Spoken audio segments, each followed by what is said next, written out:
mbokk yi ñu ngi leen di nuyu di rafetlu bu baax seen ànd ak ñun RFM ni ñu ko baaxoo alxamis ju ne ci waxtu wi ci kàttanu borom bi ñu àndaat ak yéen seen émission yoon wi ñu ngi am mbégte ànd ci ak docteur Bakary Samb docteur Bakary Samb mbokk yi moo jiite kuréel gii di Tumbuktu Institute docteur Samb ñu ngi lay ziar rafetlu bu baax teewaay gi. maa ngi lay sant lool ci dalal bi leen ndokkeel aussi ci at bu bees leen encouragé aussi ci émission bi nga xam bu am solo la xam day leeral lu bëri ci pàcc yu bëri ci suñu dundin ak li xew ci àdduna bi ba ñëpp mën ci jot. jërëjëf docteur Bakary Samb ñu lay gërëm yow it ci disponibilité bi ndax suñu auditeurs yi suñu téléspectateurs yu GFM miine nañu ak yow ci li nga xamante ne mooy yitte gi ngay boole saa su ne ci invitation yi laata ñuy sori ci waxtaan wi nga leeral mbokk yi déglu rek sa kër gi di Tumbuktu Institute mooy la nag ci lan lay yëngu. waaw man maa ngi jàngale Université Gaston Berger bu Ndar maa ngi leen di ziar ñoom ñëpp nuyu jàngale ci benn centre boo xam ni nguur Sénégal moo ko sos mu ngi tudd centre d'études des religions maanaam xam nañ ni diine solo si am ci àdduna bi ak ci wàllu sécurité ak géopolitique ba Sénégal sos benn centre d'études des religions bu nekk Gaston Berger ba fay jàngale nekk fa gëstukat ginnaaw gi ma sos kër googu nga xam ni moom lañ naan Tumbuktu Institute parce que El Hadj Assane li ñu war a xam mooy dama ci waxtaan ak sama mbokk jàngkat yi xëy na ñëpp partagé wuñ la même vision. Université boo ko déggee du rek def cours yu am solo def théorie yu mag a mag former étudiants yi kese ñu génn am liggéey wala ñu inséré wu dafa am mission sociale bu muy joué. parce que citoyens yi nga xam ne ñoom lañ bokk réew mi jaaykatu bi ci marché beeg ak journaliste beeg wala ñeneen fonctionnaire bi ñoom ñooy fay impôts yi nga xam ni ci la ñuy jëlee salaire yi ñuy fayee donc ñoom am nañ droit ci information am nañ droit ci li nga xam ni mooy li am njàngale ak li nga xam ne mooy xam-xam war ci jot dama ci waxtaan un jour sama bi mu nekkee su ministre de l'enseignement supérieur munu ma su ma sañoon dama lay gën a jox sax temps pour nga gën a wax ci médias yi parce que médias yi mooy le grand amphithéâtre ñëpp war nañu am droit au savoir accéder à l'information donc ñu sos ko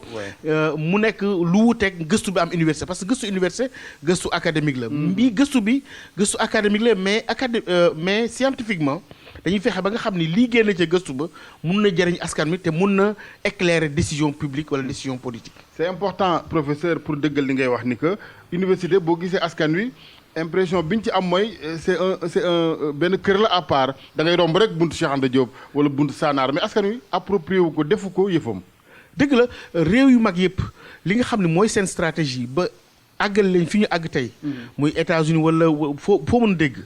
bépp décision bu ñu jël sur le plan politique géopolitique gëstu universitaire moo ko lal mën naa ci wax lu bëri boo xoolee Brzezinski boo xoolee li nga xam moo inspiré politique étrangère bu États-Unis bu benn mbir xewee président États-Unis lan mooy soxlaam danaan nañ ma xoolal ci université yi kan la xelam màcc ci loolu ak fu mu mën a bokk ak carte parti bu mën a yor wala bokkul parti li ma ñor mooy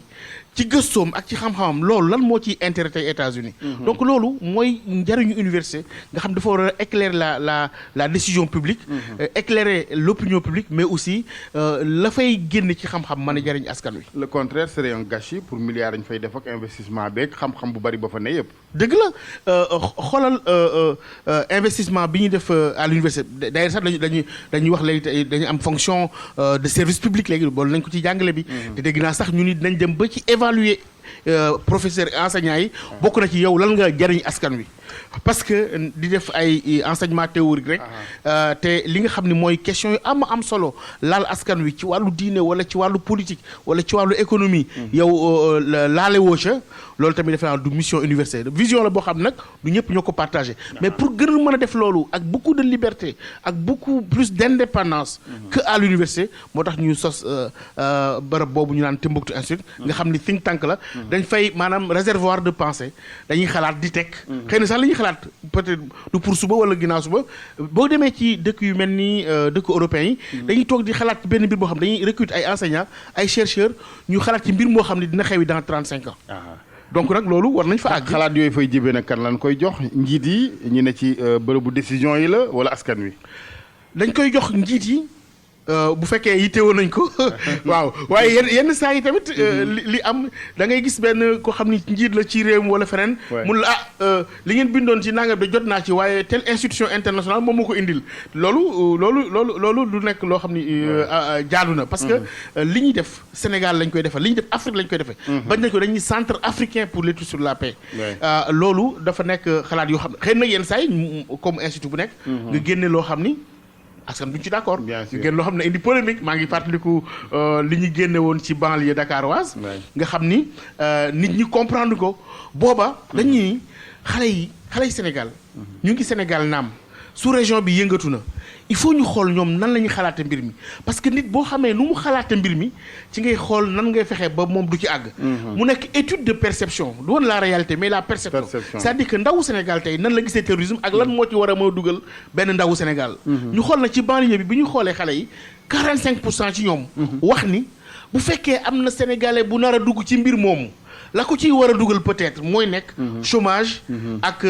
li nga xam mooy précarité boo xëy nag benn presse bi xaw a gaawantu ni ma di da Timbuktu nee na 45% xale yi nekk banlieue yëpp dugg nañ ci mbir boobu loolu demul woon noonu waaw mais pour des questions aussi sérieuses quand même je pense que de part et d'autre bu ñu koy traité war na ànd ak responsabilité presse ak kilifa gu mën a doon loolu lu am solo la gis nga bu ñuy def recherche dañuy wala bu ñuy publier ay résultats recherche dañuy def li nga xam dañuy respecter li nga xam mooy les niveaux d'information am na loo xam ni keroog président wax na ko ci bi muy càmbar discours njeexaltul at mi am loo xam ni kenn du ko wax ci marché bi am na loo xam ni kenn du ko wax ci mbedd mi am loo xam ni kilifa nga koy wax rapport boobu bi mu génnee dañu njëkk a jokkanteeg waa ministère de l'intérieur naa ko mën a tudd waxtaan ci ak ñoom ni leen nangam gis nañ ko et cetera am na ci yoo xam nag xaw na il faut ñu jël ko au sérieux yooyu ñu jox leen ko am loo xam ni xëy na diffusé nañ ko am na même suñu recherche am na ci loo xam ni def naa benn recherche fan yee passé am ñu ci jàppale ci wàllu Casamance wala feneen mais bi résultat yi génne mu nekk lu sensible ma ni kii acteurs internationaux yi wala ku dul sénégalais wala ku dul autorité sénégal waru ci jot kooku donc responsabilité boobu ak éthique boobu am na parce que dañu am ni ñu amee responsabilité ci war a tasaare information buy jariñ sénégalais yi nañu am responsabilité pour aar suñu réew aussi ba am ñoo xam ne du ñu gis faay yoo xam ni am na ci suñu société jaar ci ba mën ñoo déstabiliser loolu tam dañ koy bàyyi xel bu baax a baax dëgg la moo tax wecci konte xibaar bi am solo ci niveau benn bi parce que dañoo ne ci jamono joo xam ni nit ñi buzz la ñuy jiital da ngay wax lu am solo ñu ne ko fa ñu ko ne yàq bu naqari jël ca lu ñàkk fayda la daal koy tasaare pour évidemment am buzz. dëgg la bi rapport boobu génnee am na ñoo xam ni xëy na mbir mi gêné leen. mais bi ñu waxee 45% yi la ñu jël rek nii nee nañu 45% xale yi dañuy dem ci jihadisme. alors que dañuy 45% xale yi yaakaar nañ ni bu fekkee am na ndawu sénégalais bu ci war a dem chômage ak précarité moo koy yónnee. mais am na lu gën a am solo li gën a am solo mooy. xam nga dañuy def les facteurs de radicalisation maanaam li ko war a waral. mais dañuy def bu baax gëstu sur les facteurs de résilience. fi mu ne am nañu benn cellule de veille boo xam ni day gëstu ci société sénégalaise lan mooy. cëslaay yi nga xam ne am nañ ko yoo xam ne bu ñu ko dëgëralee mën nañoo musal ci mbir mi yooyu wax nañ ko te loolu xëy na musul intéressé peut-être yenn ci presse bi xëy na buzz bi moo kii mais war nañ def attention bu baax moo tax ñun def nañ ay formation aussi presse en ligne par exemple def nañ ay formation pour former leen ci affaire terrorisme pour xool nan lañ mën a traiter mbir moomu ak le traitement de la question nan la sensibiliser def nañ ko ak la presse écrite loolu lu am solo la donc dañuy liggéey aussi ak këru taskatu xibaar yi parce que ñun ak ñoom ñoo bokk liggéey bi dëgg la d'autant plus que docteur Bakary Samb terrorisme moom ñëpp lañ ci war a gindi ñëpp lañ ci war a tàggat Sénégal dañ naan terrorisme te mënees na ko jaxaseeg lu ne jamono joo xam ni banditisme ngi fi mbiri wuyu attaque yeneen donc lan mooy niveau d'alerte bi au Sénégal présentement waaw question bu am solo yaakaar naa xam nga boo xoolee sous région bi Afrique de l'Ouest ak Sahel dafa am dañu am suñu cellule de veille bi dafa am ci lu muy liggéey lu ñu tuddee paradigme mouvant wala nu ñu ko tuddee typologie mouvante maanaam dañu teg typologie boo xam ni xëy na mën na changer diggante bés ak ëllëg par exemple boo xoolee Burkina Faso tey pour wax la exemple day changer Burkina Faso 2014 mi ngi nekkoon même situation que Sénégal donc ñu am ñetti typologie bu njëkk bi mooy typologie réew yi nga xam ni mbir mi laal na leen ba jéggi dayoo muy Mali muy tey muy Nigéria ak Burkina Faso tey am dëkk yoo xam ni moom lañ tuddee typologie ñaareel bi mooy ñi nekk sous pression nga xam ne mbir mi xaw na leen njatt fi mu ne te war nañoo gën a fagaru mooy Niger mooy Tchad mooy yeneen réew yi am réew yoo xam ni mbir mi naam soriwu leen waaye am nañu temps pour développer ay stratégies yoo xam ni mën nañ cee musal mooy comme Sénégal comme Guinée mooy li ñu tuddee les pays côtiers mais nag problème bi am mooy réew yi bu ñu nekkee ci troisième typologie bi maanaam xam ni mbir mi soriwu leen waaye mën nañoo am temps pour développer stratégie yooyu day am ñetti gàllankoor yu am benn bi xëy na état bi dinaan bon loolu amu fii bu ko kenn tudd et cetera pour protéger tourisme bi ak investissement yi te tamit dëgg la parce que yooyu fu ko gars yi dégg duñ fa jege ba faf ñu nëppal affaire bi beneen bi aussi mooy tamit dañuy ragal li réewu européens yi def te teguñu ko fenn jël réew rek nit ñi def nañ leen place nañ sous alerte rouge alors may wax ni 2018 Paris moo ëpp attentat Bamako donc statistiquement Paris moo gën a ñàkk sécurité que Bamako en 2018 par nombre d'attentats bu fekkoon statistique la mais Paris kenn defu ko zone rouge te bu loolu amee Paris wala mu am Bruxelles boo déggee njiitu européen yi ni ñuy waxee dañ naan waaw génn leen ci restaurant yi consommer leen bu leen tax gars yi yaakaar ne am nañ ndam suñu kaw ñu leen encouragé bu leen def dans la peur alors que bu lu tuuti xewee ci suñu réew ñu def ñu zone rouge ray tourisme ba te loolu day rayaale aussi économie bi bu rayaale économie bi indi chômage indi leneen ba nga xam ne ci ay am répercussion wàllu sécurité bon Sénégal moo tax ñu war a gérer suñu bopp suñu information yi moo tax ñu war a gérer suñu bopp suñu information yi liggéey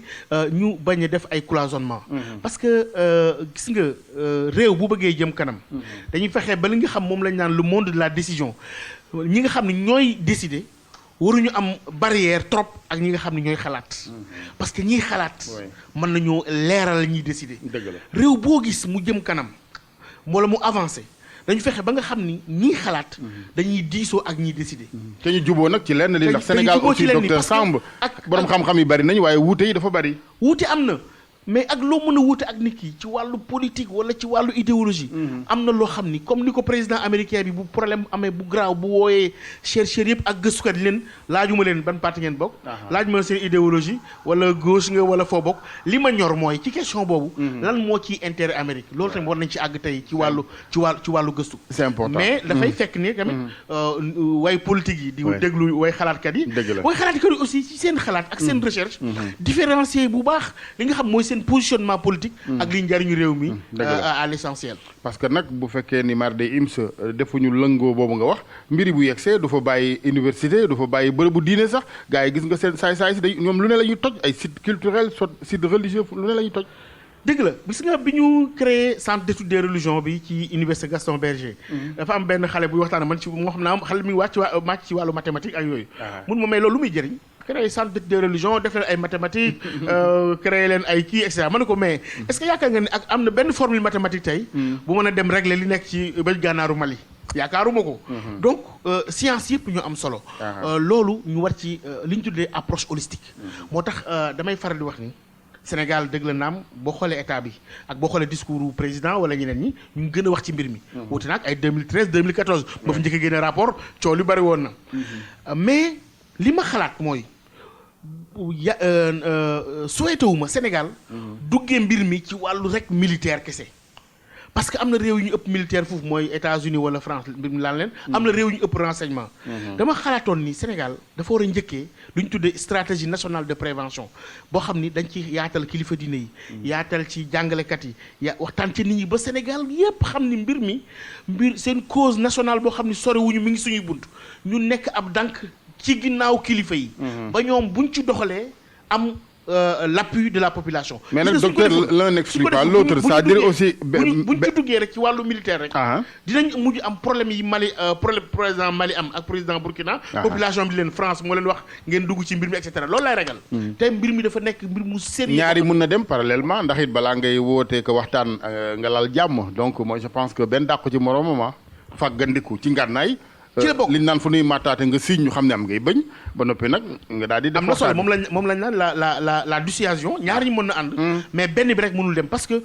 damay faral di wax ni. ci histoire humanité mosu ñoo gis fenn fu ngànnaay rey ab xalaat bu nekk ci bopp nit. xalaat boo nekk ci bopp nit muy idéologie. éducation moo ko fay jëlee. sensibilisation moo ko fay jëlee ak leneen. donc ñaari ñoo war a lëkkaloo. ñu boole ci nag parce que bi Sénégal jëlee mesures yi créé lu tudd CLAT cellule de lutte anti terrorisme créé lu tudd SICO. yooyu bi ñu koy commencé dans les années 2014 2015 dañoo waxtaan ak kilifa diine yi. ci gàmmu yenn saa yi kilifa yi naan de li moytu nangam et cetera loolu dañ ko war a continuer. sensibilisation bi ba nga xam ni bis bu ci kilifa yi sooboo ci wàllu militaire aussi ñu am l'appui de la population. c'est important li jafeel xeex bi sax mooy du ñoo xam ni da ngeen di taxaw face à face di sànnantey bomb moo tax bu ñu naan terrorisme sax c'est un peu vague ñan la ñoom ñooy ñan wala bokk dafa am ak wuute ci biir. waaw mbir mu doy waar parce que xam nga li ñuy tuddee dafa am Muller ci théoriciens yi ci wàllu sécurité la bokk. mu wax lu ñuy tuddee l'obsolescence de la guerre ni guerre jeex na gars yi ni ko mais pour la nga ni guerre jeex na mu def sax parce que mu ni guerre bu yàgg da ngay am ñaari armée régulière ñu am front affaire bi mujj ci défaite wala victoire ñu signé armistice affaire bi continue mais ñiy xeexal léegi xamoo yenn saa yi gisoo leen. mën na am ñu ci sa biir kër déjà. front bi fépp la mën na ñoo ñëw exploser ab école wala ñu dóor ci benn usine donc loolu lu doy waar la fii ci Afrique nag am na ay groupe mais yaakaar naa ne bi mbir mi commencé tamit lu jar a fàttali. gis nga tubaab yi nga xam tey ñooy xeex mbir mi tamit am nañ ci responsabilité. dafay tekki ne ba ñu tasee Libye. 80 non mais gën na yaatu loolu avant Libye ci 80 dans les années 89 bi nga xamee ni Russie ñu ngi dugg Afghanistan ñoom ñoo jël waa juñ naan Ben Laden jàppale ko. Arabie Saoudite jàpp ci ñuy recruter ay mujahidin ñoom ñoo doon recruter ay mujahidin ba ñu paree foofu nag ñu ni bon Afghanistan jeex na waaye ñu il faut ñu continuer bi ñu tojee Libye waaw loolu ci boo xoolee Sahel bi ñu tojee Libye nga xam ni c'était un verrou boo xam ni yàgg na fii te problème yi am chez les Touaregs et cetera c'était un verrou bi ñu tojee Libye ngànnaay yi tasaaroo la lépp commencé loolu nag responsabilité bi naam waa OTAN am nañ ci parce que président Issoufou ni li OTAN def Libye dafa mel ni ku la jaay ba pare deful service après vente maanaam ñoom ñoo toj Libye donc ñoom ñoo waroon a fexe ba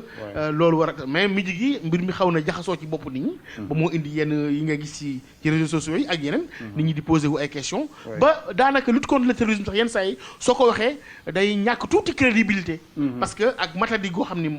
wane nañ ko ci wala ay yoo xam ne dañuy accuser ñoo xam ni après dañ ñaan ñooñ laale wuñ ci ensuite ak li mu ëmbaale yëpp dafa bari maanaam ñu naan woy ressources minières yu Afrique yi moo tax a jóg ñenn ñi. boo ko booleeg affaire banditisme teg mbiram xeexoo ci waaso aussi fële day complexe nag.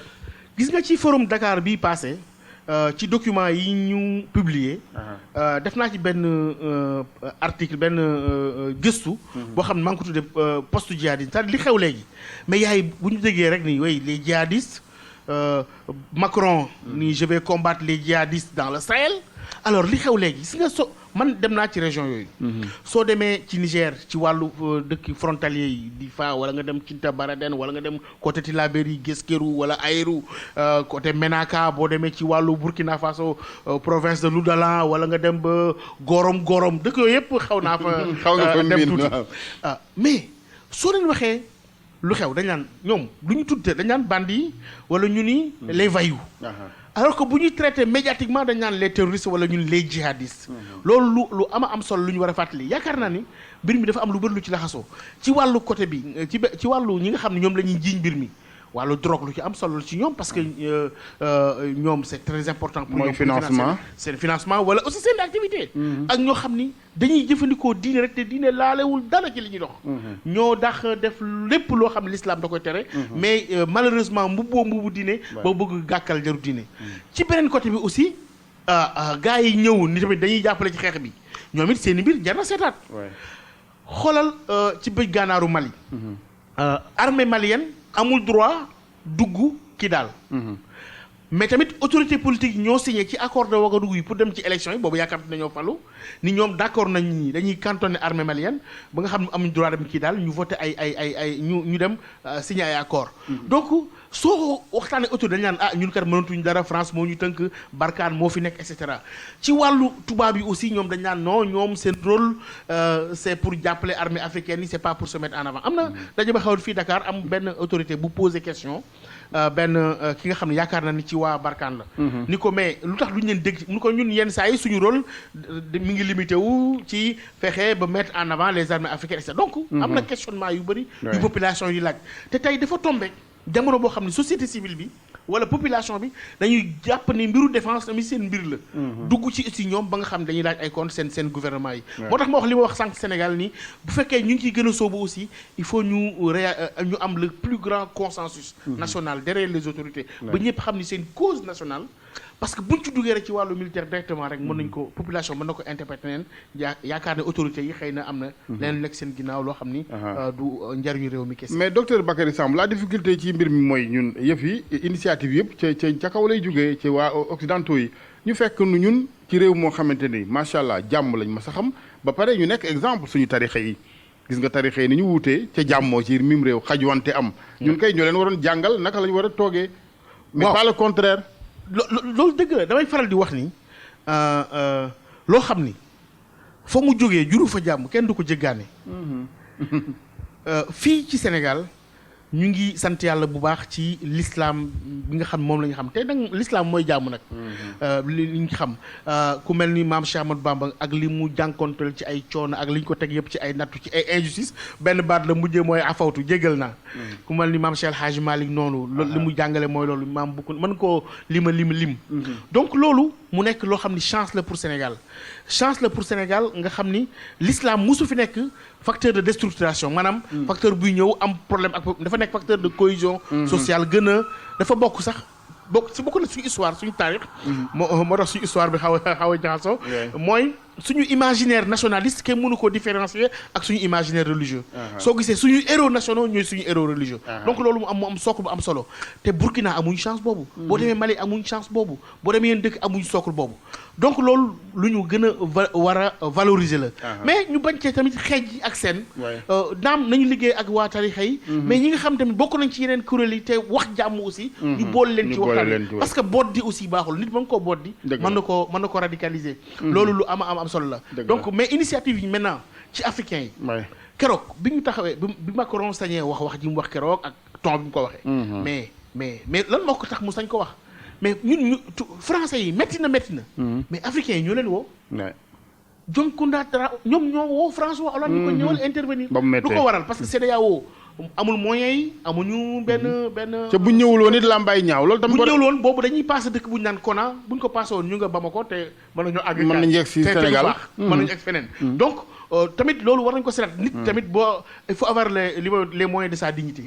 waaw parce que mënoo ni nangam sama fierté il faut avoir les moyens de sa fierté mais njiit sax da ngay réaliste bu am na looy yëg ci askan wi du ko mën a yëg nga doxalee de façon réaliste aussi waxuma nag nga def benn concession mbaa nga jaay sa ngor waaw loolu dëgg la am na décision yoo xam ne su ko président wala keneen jilee am na lu mu xam xamuñu ko wala am lu mu yëg yoo xam ne ñun yëguñu ko loolu tamit mën naa joxe exemple bu ndaw boo xamante ni c'est soit dit en passant man dégg naa président kenn net lu ma ni weer nangam français yi ñoo fay salaire yi ku xam Sénégal salaire la muy représenté ci kër yi loxo bu ne tee fukki doomu aadama bu salaire ya tagee et cetera donc yooyu mooy yi nga xam ne léeg-léeg kilifa dina jànkonte moom ci du ko mën a wax ci rajo yi waaw mais am na luñ comme li mu wax keroog am na lu ñu dul wax ci marché bi donc tamit loolu lu am solo ci wàllu terrorisme toujours dañuy def attention li Timbuktu Institute génnee ci ay résultats de recherche li muy vulgariser presque mën naa ni 30% la pour le public am na loo xam ni c'est pour les décideurs wala ñuy war a xam te ñooñu tamit ñu ngi waxtaan ak ñoom ñëpp ci ni ñu war a waxtaan ak ñoom et puis ci wàllu gëstu dama gëm man ni chercheur day évoluer am na position yu ma amoon man dans les années 2014 2013 évoluer naa ci bu baax amoon naa position yu amoon jàpp ni képp koo xam ne bokkul tarixa rek xëy na ca ñeele bokk bi ma waxtaanee ak nit ñu baax a baax ak man ñoom Cheikh Matar Kébé bu Rassemblement islamique du Sénégal waxtaan ak ñenn ci jamaat Ibadur Rahman ñooñu tamit yëg naa ci ñoom ni yitte wala en tout cas yéene ju baax ji waa tarixa am ngir jàmm am ci réew mi moom lañu am loolu tamit lu jar a bàyyi xel la. stigmatisation yi baaxul stigmatisation aussi baaxul. nit diw rek bokkoo ci tarixa rek mu beru. ne ko loolu tamit lu jar matu moo tax am na benn initiative bu am na Sénégal. bu ñu tuddee cadre unitaire de l'islam. ñoom Cheikh Gueye bu ENDA ak Serigne Cheikh Tidiane Sy Al Amine ñoom ñoo ko taxawal. ngir ni mbir mi am na solo goo xam ni il faut ñu yaatal ko. waa tarixa yi ci lañ bokk mais aussi il faut ñu boole ci ñi nga xam ni ñoo bokk yenn mouvement yi. képp koo xam ne daal jàmmu Sénégal ñor na la. ñu boole la ci bàyyi xeej ak seen gi. parce que xam naa ni lu ma leer mooy nit ki mën na wuute. ngir ci diine mën na wuute leen mais yaakaar naa ni ñun ñëpp bëgg gi ñu bëgg Sénégal ngeen am jàmm ñu ñëpp ñoo ko bokk. mais fan yii nag gisoon nañ lu doon raam naroon egg ca ñag ba sax ay vidéo saagante diggante tarixa ñooñu ku ne xam nga ni du tarixa yee mel noonu wala ñun waaye ñun yabal lañ ñooñu heureusement bi ñu li tubaab di wax étouffer le poussin dans le plat. loolu lu jar a bàyyi xel la parce que wax naa sànq sama ndorteelu waxtaan ni am na loo xam ni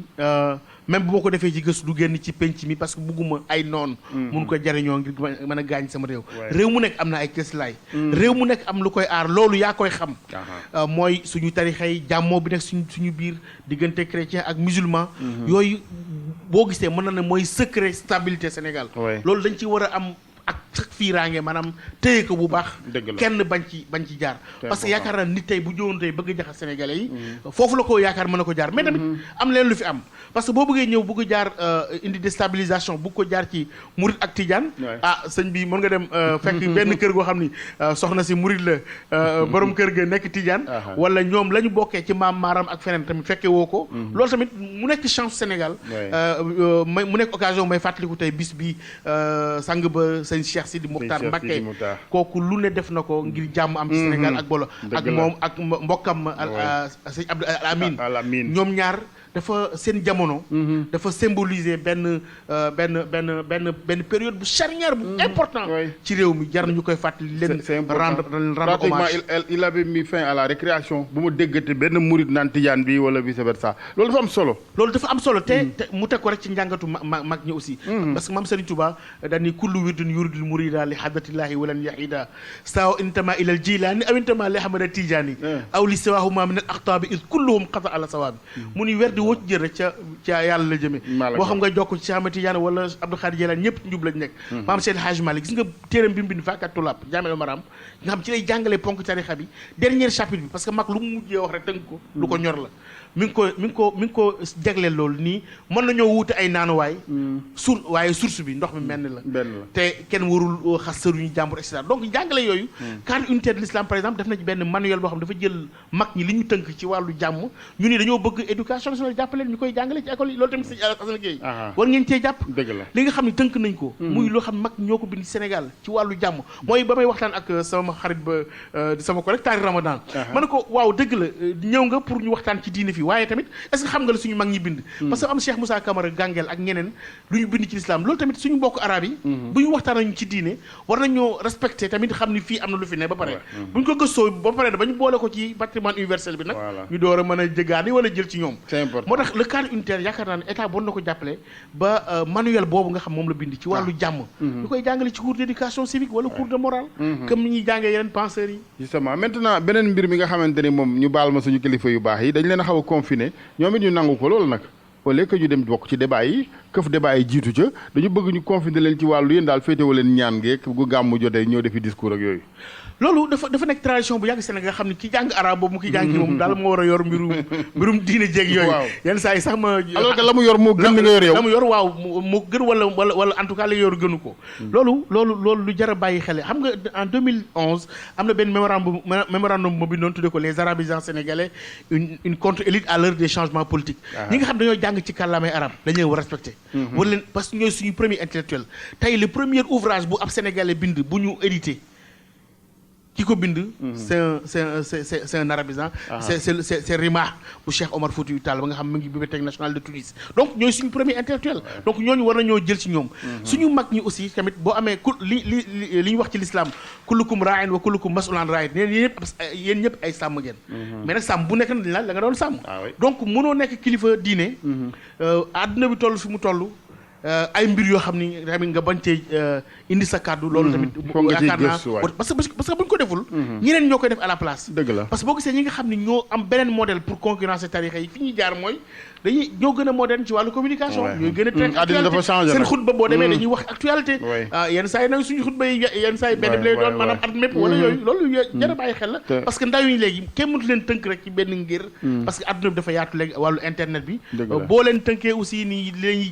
jàngale mag ñi bu ñu demee seeti ki nga xam ne tey moom la xale yi tuddee Cheikh Google mooy internet nga xam ni fu ne la mën a yóbbu ci wàllu diine ci wàllu pas-pas moo tax yëf yi dafa laaj pas-pas dëgg ak taxawaay maintenant yaa ngi wax sànq wàllu programme ak éducation mais est-ce que tubaab bi dinañu ci bàyyi pour bañ a tudd benn réew di ko tooñ boo gisee seen ndimbal yooyu yëpp ñuy indil suñu éducation dañoo bañ ndimbal jógee feneen foofu ñu njort leen ni arab yeeg islam daa ànd ak terrorisme di njumte gu rëy ci ñoom nag bu ñu leen toppee ñoom it programme yi ñuy jox dund mas a changé suñu réew gis nga réew éducation état daf koy téye benn réew mënul tabax un citoyen te amul benn ciment national bi te say boo gisee sénégalais bi kii day dem école française noonu la ñu ko tuddee encore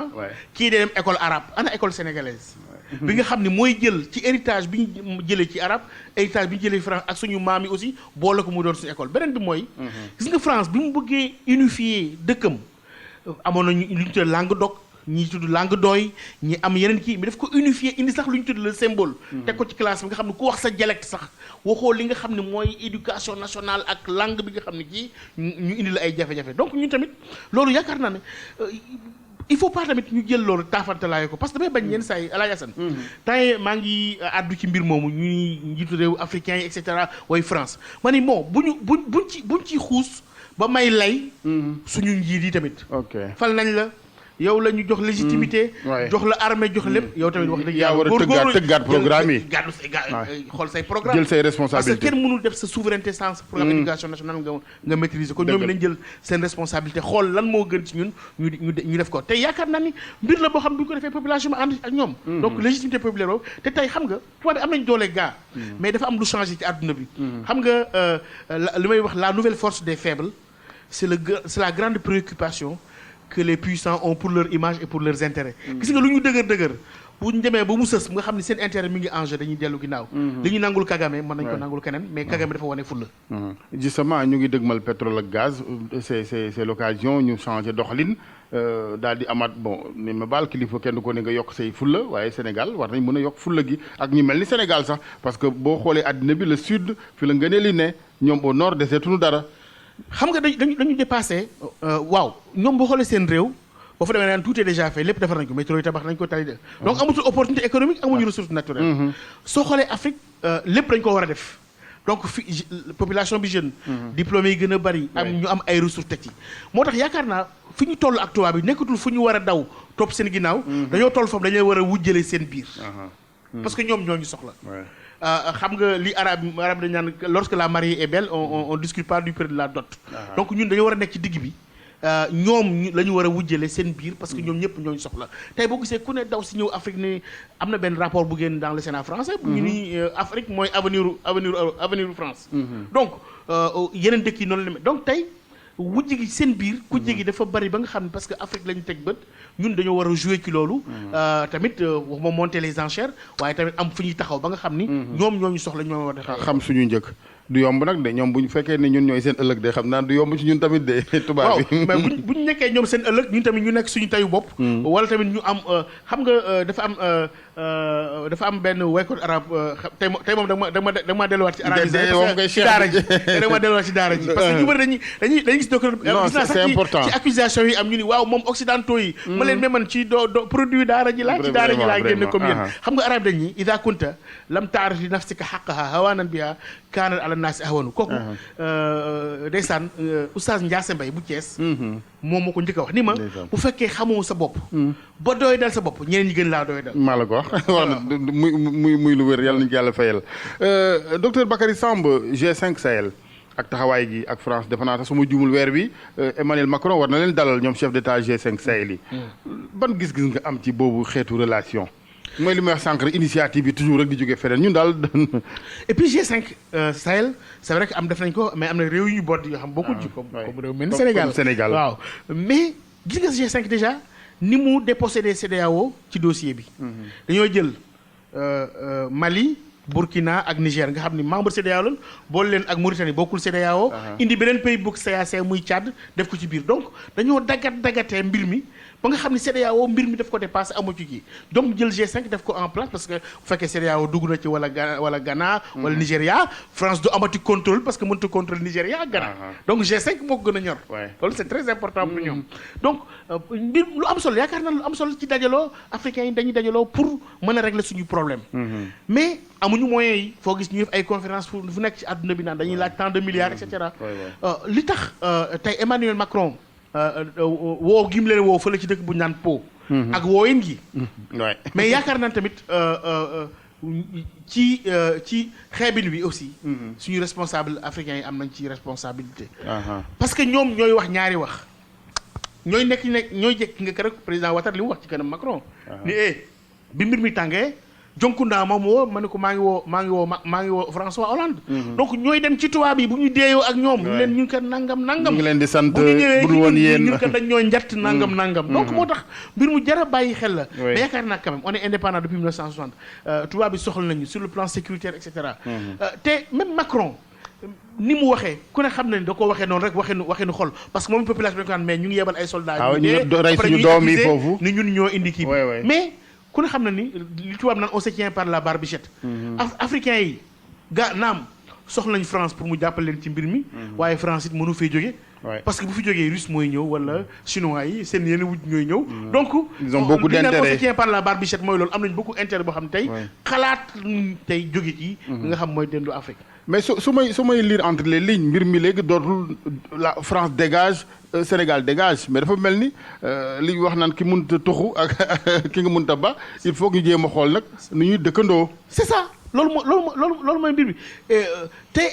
Macron bu sañee wax peut-être ñi nga xam ne ñooy revendiquer que mars dañoo bëgg ñu gën ñoo naw ñun tamit ñu gën a gis suñu bopp ci relation bi mu bañ a doon relation buur ak jaam. c'est ça mais boo gisee Macron ni mu waxee. mu li ko indi mooy ñaari wax yi ñi suñu njiit yi di wax. bu ñu wéet ak ñoom mel ni lem ak suukar xaw ma wala suukar mu soow. maanaam woote wallu ba ñu ñëw taxaw bu ñu yeetee ni ñu ko amuñu pexe gars yi ñooñu njett. te yenn saa yi boo xoolee sax li ñuy wax ci wolof yi ci yenn làkk yi. bokkul ak ni ñuy waxee ci tubaab loolu tamit lu jar a bàyyi xel la. donc ñun mais léegi dafa am lu changé. mais est-ce que njëkk ñu France am na ko aussi mooy. population yi si société civile dañu am gën a am éveil de conscience boo xam ne tey. wàllu sécurité dañ ciy wax. dañuy exiger ay comptes et cetera donc kon suñu njiit yi am nañu cëslaay loo xam am nañu légitimité populaire boo xam ne war nañu tamit gën a exprimer seen bopp xaw lan mooy suñu njëriñ ci mbir mi. yaakaar naa tey Afrique malheureusement. amul ay réalités économiques qui font aussi que ñoom duñu mën a taxawee nen ni est-ce que amuñ fu ñu leen njett foo xam ni muy waa Mali Côte d'Ivoire ak ñeneen. mbir mi de côté kii la. côté novembre nga xam budget yaa ngi waaj a jeex. bala ñuy wote budget yi pour faire salaire yi fonds yi dinañ ko soxla ak salaire yi. moo tax liggéey baax ba ñu indépendant ba léegi li fi dugg ci aide internationale et tout liggéeyu ñu bàyyi ba léegi xam nga nag boo dépendre ci nit ki nag sëñ Samb nag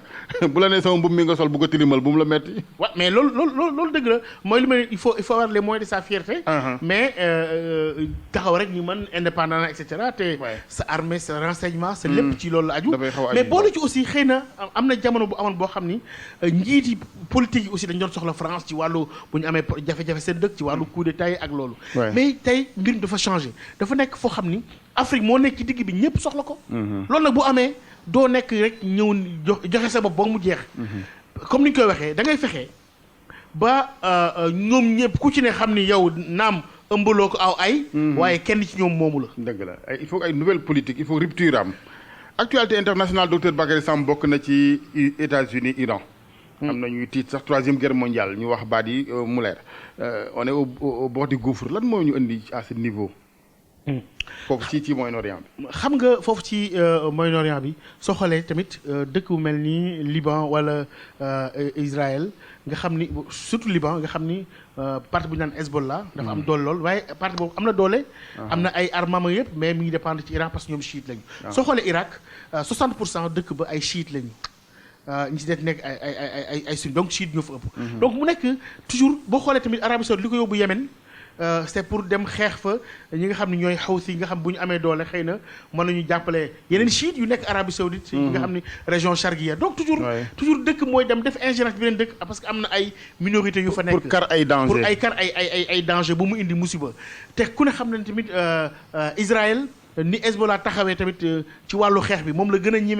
ñëwul Hezbollah nga xam ne Iran moo na ci ginnaawam te Israël aussi ku ne xam ne ko États-Unis jàppale comme mu nekk loo xam ne dafa dugal ci ay wàllu intérêt ci wàllu pétrole bi ak wàllu intérêt yi nga xam ne tey am nañ ko fële ci Moyen-Orient tey bu Iran amee jafe-jafe boobu nga xam ni moom li ñu koy gën a tuumaal mooy li mu bëgg am bombe nucléaire parce que nee na ñeneen ñi am na ko war na ko am Trump aussi ñëw ci jamono boo xam ne fekk na Obama am lu mu defaroon ci rafetal diggante États-Unis ak le monde musulman ku ne ngi fàttaliku discours bu mu defoon ci Caire ci Al Azhar et cetera mu nekk ko xam ni wàllu politique internationale xëy na tamit moom du forum boo gisee li mu wax armée américaine di leen ni bu leen neexee léegi mën ngeen a suivre guerre bi sur Twitter wala non pas armée mais Sénat bi mooy du ma diisoo ak yéen lu ma neex laay def donc mu nekk mbir yoo xam ne tey bon bu Amérique demee éliminer Soleimani noonu Iran ni dina riposter commencé na aussi mais yaakaar naa du àgg yaakaaruma mu àgg fi ñu ko foogee lu tax ndax xam nañ ni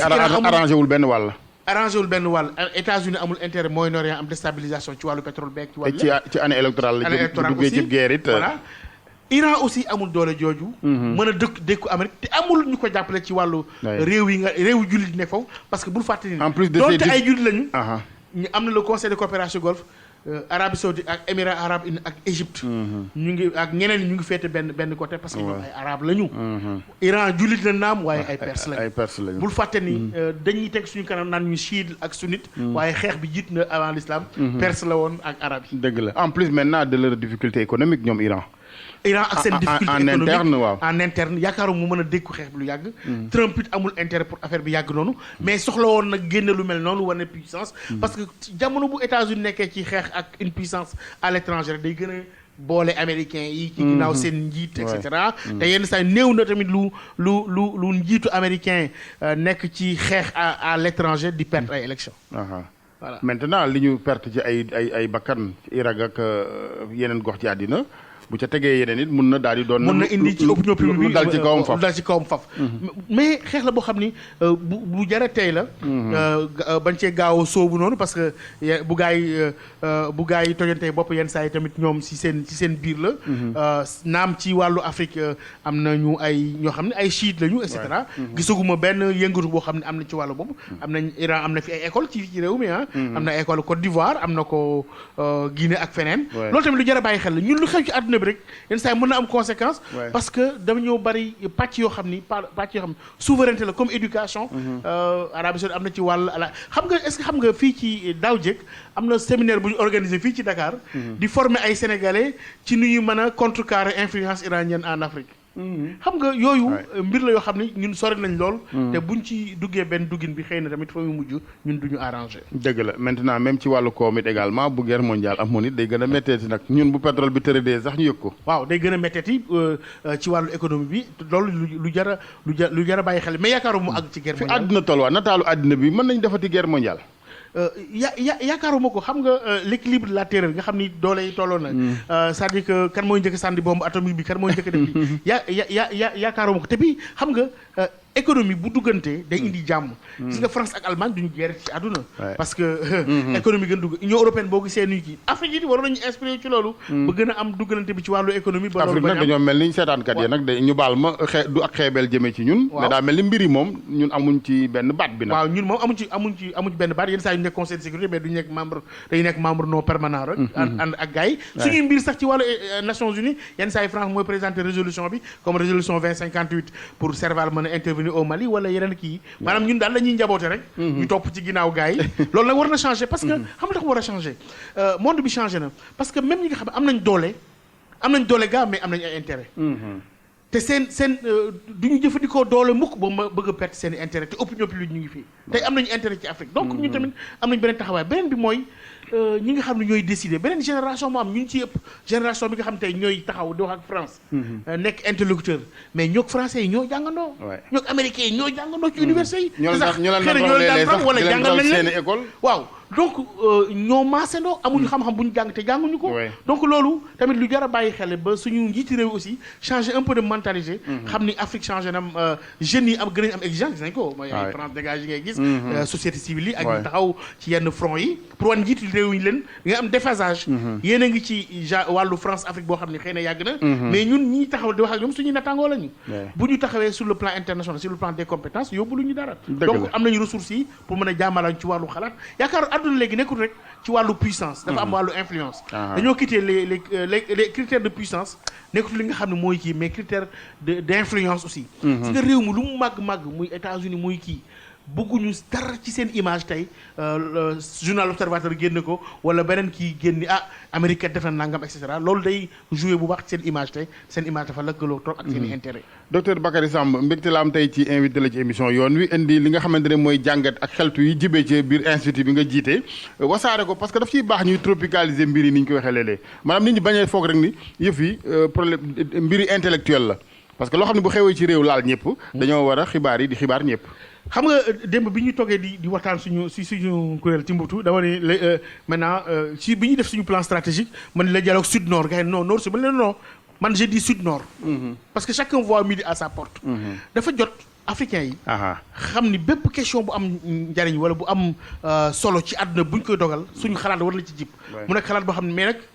pas xalaat farfelu. ànd ak rigueur scientifique. bu nga xam ne kenn du ko mën a teggi. ànd ak li nga xam ne mooy respectabilité. loolu lu jar a taxawal la te loolu moo tax même université Saint-Louis boo gisee UFR CRAC. pour civilisation religion art et communication. loolu am na solo mooy maanaam fexe ba jëmmal lu mel ni ñoom professeur Faye Lune Sarr ak ñeneen. bépp xalaat bu am njariñ ci àdduna bi wala lépp lu am njariñ lu am solo muy benn cause xalaatu africain war na ci jëpp mu ne xalaat bu ñu respecté. tegu ci xam-xam ak. est-ce que mën naa dem ba wax ni mais dafa jot aussi intellectuel yi génn ci université yi ak bërëb yu kawe yi dem defi politique li tax ma koy wax du politiciens yëpp maintenant yana ñoo xamante ni boo janook ñoom sax ci wàllu xam-xam doo leen naw da ngay xam ne ñii làmmiñ wu rëy lañ jiital ba falu mais du xam-xam. dëgg la loolu c'est une question boo xam ne toujours monde universitaire moo leen empêché de sortir de vos voilà daf ñuy travailler xam nga dañ naan way le monde politique monde la boo xam ni xëy na c'est pourri wala leneen mais dafa am benn way politique bu doon waxtaanal mu ne ma mu ma béykat bi de bu loxo yi laalu fumier bi du mën a jëmbat fleur bi ma ne ko waaw xëy na kon mais fexe ba politique bañ a nekkati fumier ba politique nekk exemplarité xool ku mel ni Kais Saied fële fee ci Tunisie professeur droit constitutionnel amul benn alliance mu dem deuxième tour parti yëpp ñëw mun leen bëgguma benn alliance allié wu na ak population parce que sama programme jën mais mu jàll donc nag loolu war nañ ci àgg mais nag àddina moo cay ku nekk toll day yaakaar ni politique boobu il faut nga am xaalis ay milliards et cetera mais tamit wala défini politique boobu aussi war nañ ko jéem a changer mais yaakaar naa ne ak même suñu defu politique monde universitaire warul taxali ko ak le monde de la décision même bu ñu wuute ay xalaat sur le champ politique mais bu international taxawee da ngay taxaw ni lii mooy sama intérêt réew lii laa ci xalaat ñu yee nit ñi aussi bañ dem ci benn autonomisation économique parce que léeg-léeg aussi ñàkk gi la ñenn ñi jëfandikoo exploiter la misère des populations pour évidemment jox leen xaalis dugal ci kaar jox leen ay mayo woteloo leen c'est ça sur le plan politique même sur le plan même affaire terrorisme gis nga fële ci Difa nga xam ni côté Boso Ceti Mari ngi mi ci waa foofu ci Niger nga xam ni côté yu waa Boko Haram yi nekk bi ñu defee gëstu xale yu bëri économie moo leen ci dugal dañ leen jox moto ak 300 000 francs CFA nga dem dugg ci fekk nañ sax ci biir Boko Haram ñoo xam ni ay chrétiens lañ fekk nañ ci ñoo xam ne sax mënuñu tarifaat ya donc mbir mi kon du question diine mais côté économique donc fii tamit am na gëstu bu ñu def xëy na dinañ ko siiwal ci mois de janvier bi ci xale yi nan la ñuy xool nan jeunes yi surtout emploi des jeunes élage lu am solo xale yi nan lañ gisee langue politique bi def nañ enquête bi avant les élections lan la ñuy xaar ci ñoom def nañ enquête bi après les élections ci 5 départements mais boo xoolee am na ñor gu ne ci ñoom am na esprit d'entrepreneuriat mais wax dëgg yàlla jàppale gi waroon am ci pousser leen ci loolu ak égalité bi ci accéder ci yenn programme yi yenn saa yi programme am na waaw ANPEJ am na ANEJ wala yooyu mais yenn saa yi mu féete boor wala ku amul benn carte benn parti xëy na jot ca du yomb yooyu yëpp war nañ ci bàyyiwaat xel gën a jàppale surtout ndaw ci wàllu professeur ñetti minutes des ci émission malheureusement mais Turquie ma ngay waaj a dem yabali soldat ci Libye ba tey ci Afrique ak ni ñu ko waxee rek ñun déjà Afrique fi mu toll nii ku nu indil alcool bu faj moo ñu gënal kuy yokk joodo mais Turquie Erdogan ma ngay waaj a yabali soldat waaw nga boo gisee Libye la fa xew tey lu yéeme la fa xew mooy ay puissance ñooy def seen guerre ci Afrique boo gisee ki ñu naan maréchal Haftar moom moo contrôlé li ñu tuddee la Cyrénaïque ci est libyen tey ñi ko ngeem mooy Émirats arabes unis Arabie saoudite ak Égypte parce que bëgg nañoo xeex ki nga xam mooy Fayez al-Sarraj nga xam moom moo contrôlé la Tripolitaine côté Libye nga xam moom it ki ko ngemb mooy Turquie ak Qatar maanaam ak même Iran maanaam ñi nga xam ñoo féete ci wàllu frères musulmans yi donc kon guerre bi am Libye kon guerre la entre des puissances yoo xam par ni procuration Égypte bëggul frères musulmans yi am doole Libye ko bu ko defee xam comme amoon na problème ak Morsi ak ñeneen mu am influence foofu Arabie saoudite bëgg na étouffer frères musulmans yi ci àdduna bépp frère Qatar aussi bëgg na utiliser frères musulmans yi pour xaw a indi jiixi jaaxa côté Arabie saoudite donc xeex bi am dafa mel ni sax concerné wuñu mu teg ci nag puissance européenne yi nga xam ne tamit wàllu pétrole ak wàllu gaz moo leen fa yóbbu boo gisee Turquie jël dogal boobu dafa yëg ni boo gis Erdogan da ko def defin bu gaaw dafa yëg ni jamono jii may wax ak yow Israël ànd na ak Chypre ak Grèce Union européenne jàppaleen pour ñu mën a tabax benn gazoduc boo xam ne day indi gaz bi ci 2000 kilomètres projet bi ngi tudd EastMed nga xam ni